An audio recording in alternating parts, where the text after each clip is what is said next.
Kalina Oktarani akui punya hubungan dengan pria bernama Ricky Miraza setelah Vicky Prasetyo, sang mantan suami, menudingnya selingkuh, tatkala mereka terikat pernikahan.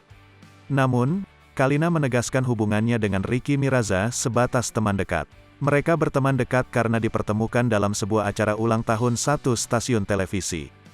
Tapi dibilangnya katanya, gue setelah acara itu, lanjut, ada inilah, selingkuh lah, segala macem, padahal sumpah gak ada yang namanya perselingkuhan. Gak ada, tegas Kalina saat dikutip dari Grid ID di live streaming Rumpi Trans TV, tanggal 3 Maret tahun 2022. Kalina pun siap membuktikan bahwa tudingan yang dialamatkan padanya tidak benar.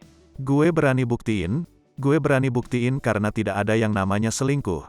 Tidak ada yang namanya katanya, berita seperti sekarang, tambahnya.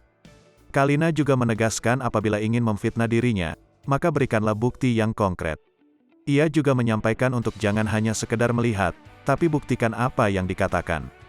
Kalina juga mempertanyakan kepada orang-orang yang menuduhnya selingkuh, bahwa tidak ada foto dan video sebagai bukti atas apa yang dituduhkan kepadanya.